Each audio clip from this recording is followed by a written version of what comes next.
Hey everybody, how's it going?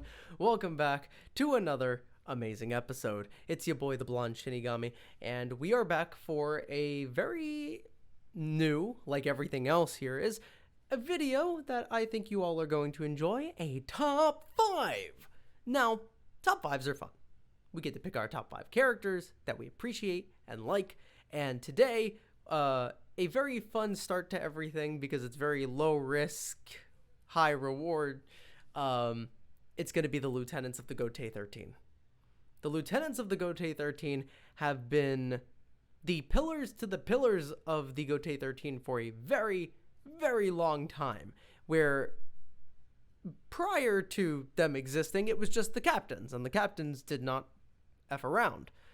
Now, we have the lieutenants, and the lieutenants vary in their skill and ability and usefulness, and today we're going to be jumping into that. So let's move on. And before we do that, please, if you haven't, please feel free to subscribe and like and all that business. And, you can even follow me on Twitch and Instagram and Twitter because I'm always posting there, and I live stream every Friday, which is very fun and exciting because it's just me playing Bleach Brave Souls and talking shit and having fun. So feel free to slide by. I hope to see you guys soon. So onwards to the video.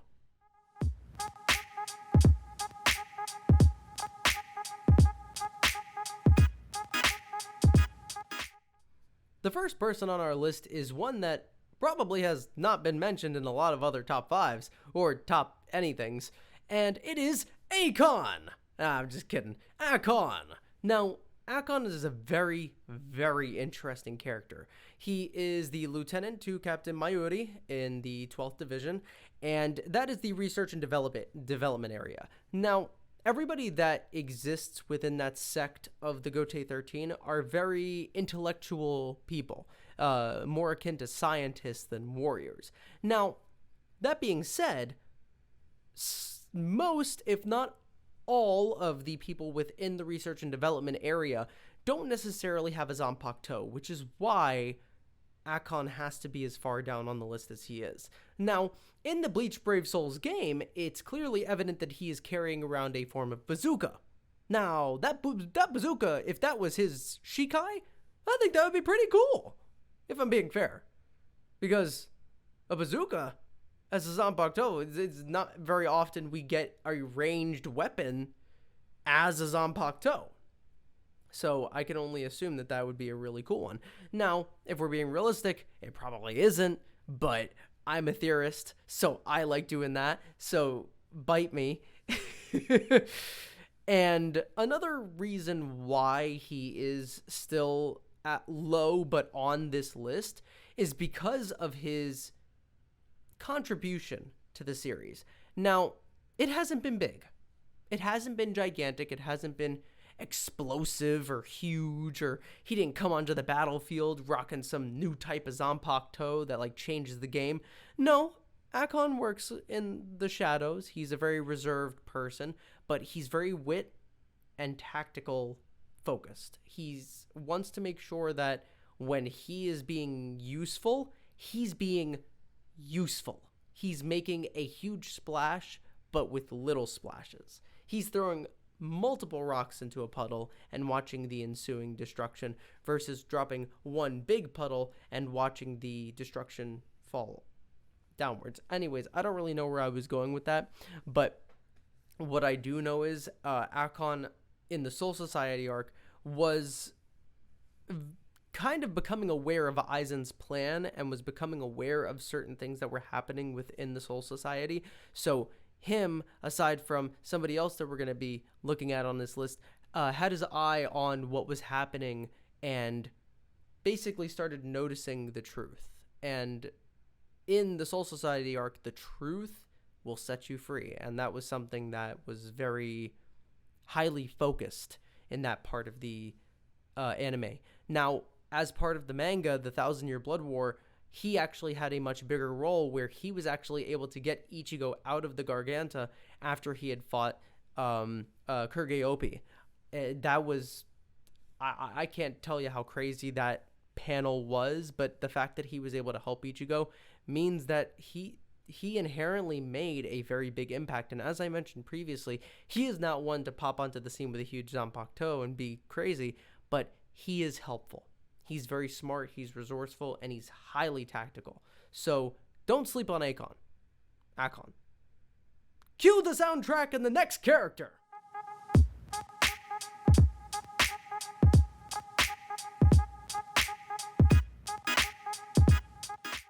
Next up, we have the Lieutenant of the 11th Division, Ikaku Madarame, who I don't actually believe need any introduction because he's one of the few sub-main cast of characters that has been openly shown off in the series.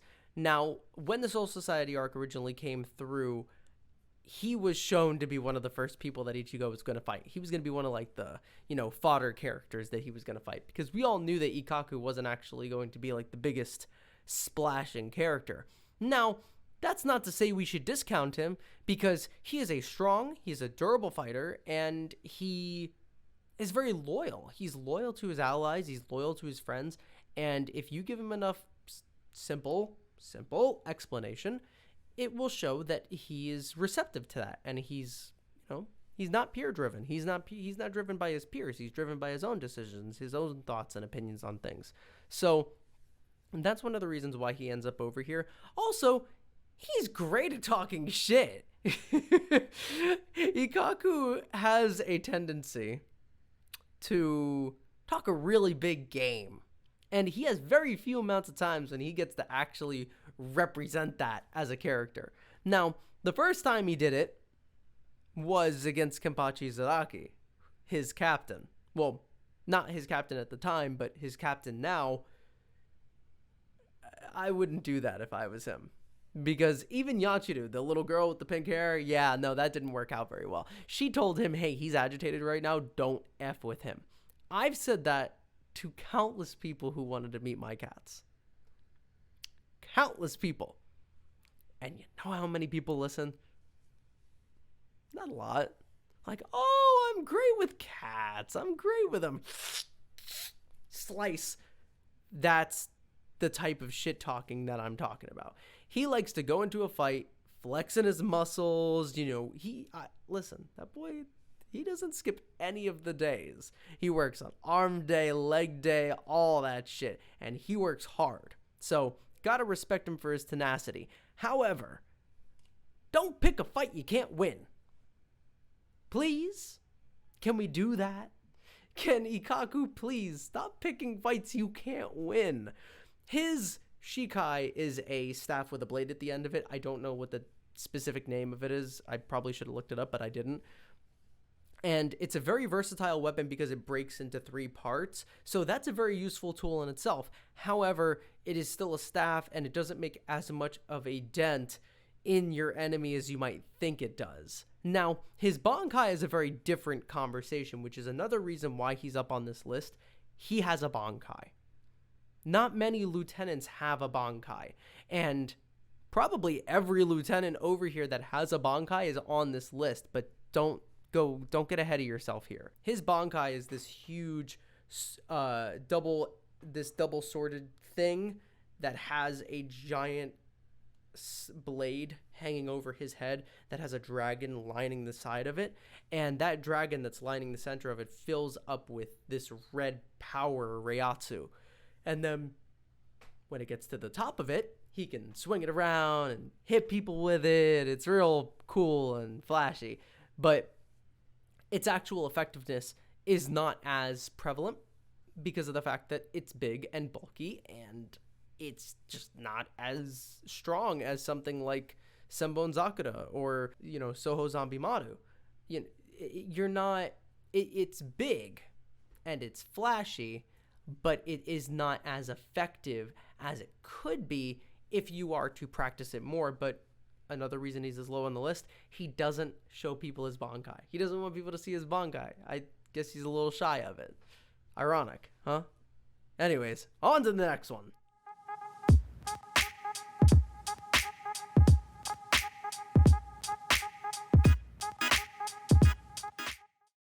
next up is a very interesting character because of his differentiators, both visually and combat-wise, and it is Izuru Kira of the 3rd Division. His current captain is Rose, one of the Vizords, and he was previously the Lieutenant to Genichimaru. Now, Izuru is very, very interesting. First of all, he has one of the most interestingly shaped Zanpakutos I think I've ever seen, because unlike a conventional sword, it's not a straight sword or a curved sword where when you use it as a slice, it curves towards you so that you do maximum damage. This one is blade side pointing this way, going up. So it is specifically meant to cup around somebody's neck and cut their head off. It's like an execution sword. Hint to the Fullbringers. Anyways, his sword, Wabisuke, is very, very interesting, and one of the main reasons why he's as high tier as he is on this list. This biggest reason that I can think of as to how powerful his Zanpakuto actually is in his ability to swing it. Because if you didn't know, Wabisuke's specific purpose as a Zanpakuto is when it hits another Zanpakuto, it doubles the weight of that thing that it's hitting. So it's like the concept of, would you prefer to receive a penny for a month and every single day the penny doubles versus receiving $10,000 just all at once? Now, if you think about it, when you hit something once and it makes a big impact, it only does that impact for that extended amount, that one portion of that time. Whereas with Wabisuke, if he hits something once, yeah, it doesn't really do any damage, or it doesn't really do a lot of damage. However, the more times he hits you, the more things start to get a lot more difficult. Because if he hits something, it becomes heavier, and then doubles, and then doubles, and then doubles, and then doubles, and then doubles. It just doubles all the way to the point where it's almost impossible to carry. And then that's when I'm sure he walks behind the person with Wabisuke and cuts their head off, like he did with Abidama Redder, the bird Arrancar from the fake Karakura Town arc. Sorry, I'm still getting adjusted to saying these names out loud. Also, he has a very interesting style about him. His hair is indicative of what Wabisuke does, which is make things heavier. So do you think that like he kind of whacks his head with Wabisuke and his hair kind of just flattens down like that? I mean, I'm not a speculator, but that'd be a really funny way to do that. Also, him and his connection with Captain Rose could be very strong, because if you are to consider where Kira Izuru is originally coming from, he's coming from a really dysfunctional relationship with a captain who he thought was his best friend. He thought Gin was his captain, the person that he could trust, and that's why he stuck with him throughout the Soul Society arc, basically protecting him from everybody that was looking to harm him. And then Gin goes around and tricks him. Izuru almost killed his friends for Gin. So I can only imagine the strain and the stress that puts on somebody's psyche. And him being with Rose is a very musical person. So all of this despair and shame and sadness that Izuru talks about, I'm sure Rose would sit down and like therapeutically work with him to be like a more positive person, because Rose is a very flamboyant person. So their duality as a friend, as a kinship, could be very strong. I just wish they would build on that a little bit more, maybe in the upcoming chapters. You never know. On to the next one.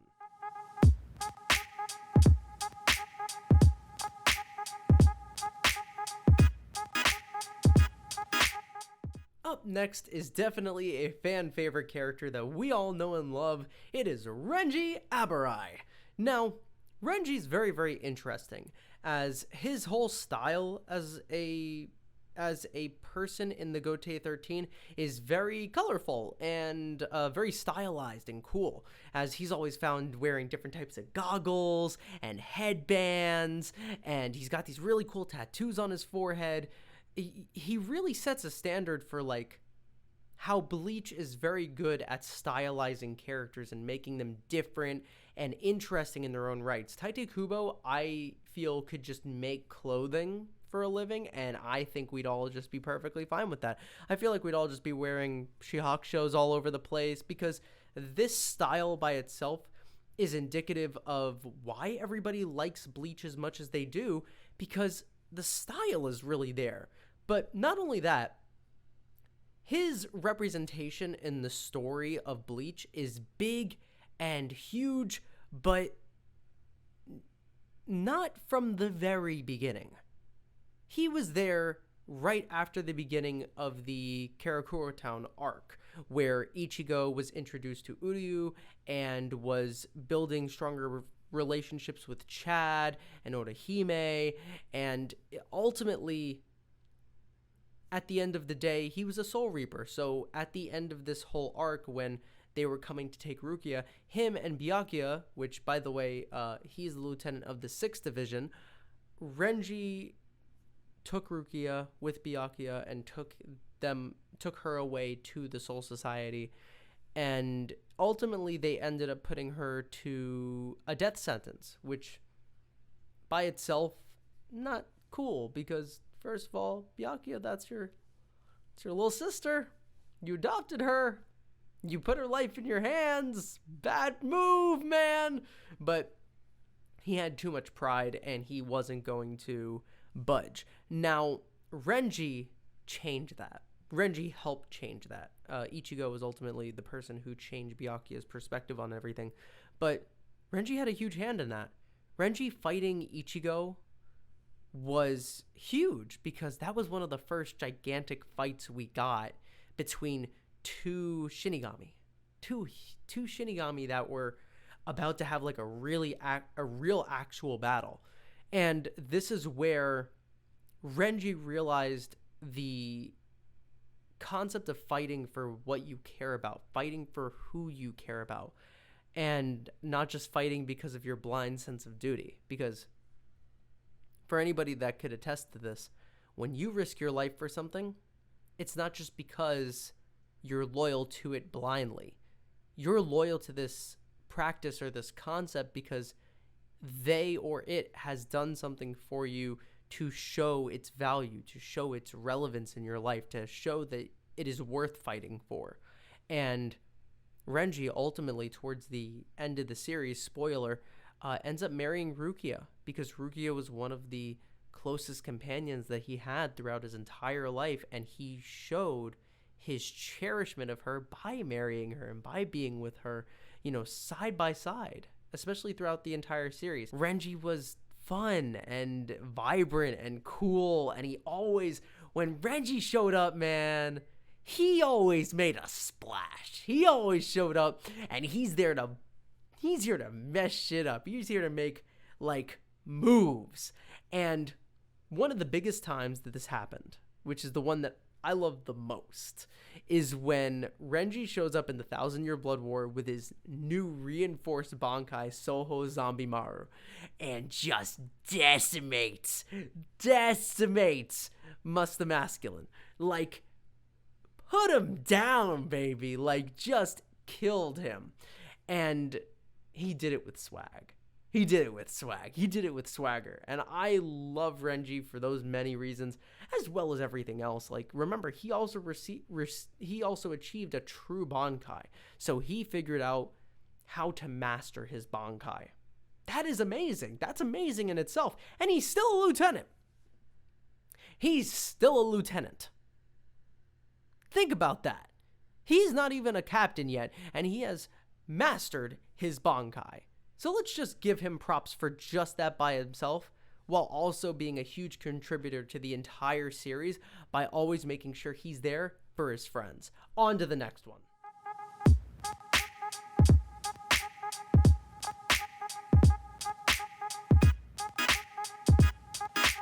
Alrighty, so next up for the number 1 slot on the top 5 lieutenants of the Gotei 13 is the one and only Omaida.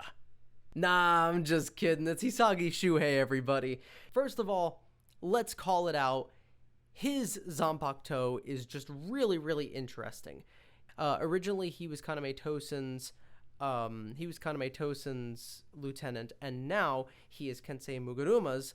And those two captains by themselves were very strong and very powerful. In fact, like, Kensei was a visored. Well, still is a visored, but to the degree where he was exiled, he's not anymore. It's awesome. Him and Rose are captains. It's just great. I love it. You know, bring them back, man. Bring them back, because they didn't deserve that. In all actuality, the side plot, the Visoreds did not deserve the treatment that they were given. So any apology and any help they can receive from what happened, yeah, give all of that to them, because I'm going to have a top 5 video about them one day, and it's going to be very interesting. One of the main reasons why he's top tier on my list is because he represents that 6'9" on his face better than that one rapper, Kakashi Piss Pine or something. I don't know. But he has a very interesting Zanpakuto. His Zanpakuto, Kazashini, is very odd, because his personal beliefs of not really wanting to kill anybody or take a life is odd, especially from the stance of a Soul Reaper, because that's basically all you're doing. Well, you're moving lives on to the afterlife, to the next stage in their development. Now, his Bankai, which is the part that I'm putting him on the list for. I'm putting him on the list for his Bankai because his Bankai is immeasurably useful, but in a very interesting situation. In a one-on-one battle, let's just bring it to this, because he fought a amalgamation of different breeds of transcendence, which is Hikone. Hikone was developed by Toginata, and if I'm being fair, he's a very, very, very powerful character. And for Shuhei to activate his Bankai and be able to defeat Hikone makes a lot of sense. Basically, what his Bankai does is create a war of attrition. It creates a war of waiting, because you either got to come to an agreement and he's going to let go of the Bankai, or the enemy is going to have to run out of their life force. They're going to run out of their spiritual pressure, because the more that you attack Hisagi, the more that you attack him as he is in Bankai form, as those chains are wrapped around his neck into that giant ball in the sky. Yeah, so that chain is also directly connected to the person he's fighting. And when they hurt him, they are inevitably cutting a chunk of their spiritual pressure out of themselves. So as you hurt somebody else, you are hurting yourself. So you can do as much damage as you want. Guess what? The Bankai is going to heal him. You could slice him in actual half. And guess what? Coming back together. So that by itself makes Hisagi Shuhei one of the strongest lieutenants in the Gotei 13. Now, if I'm being fair, he did not master it. He understands what it is to have a Bankai, but he does not know how to master it, which is why I also give him this number 1 spot, is because he has such potential. He is also the reporter for the Seirete Bulletin, and he is a reporter. And thus being a reporter, he's always looking for the truth. Similar to Renji, he wants to know what's real. He wants to know the truth behind things. And I feel that that also comes from what happened with Kaname Tosen, because Kaname Tosen, being his previous captain, had a very deep connection with him.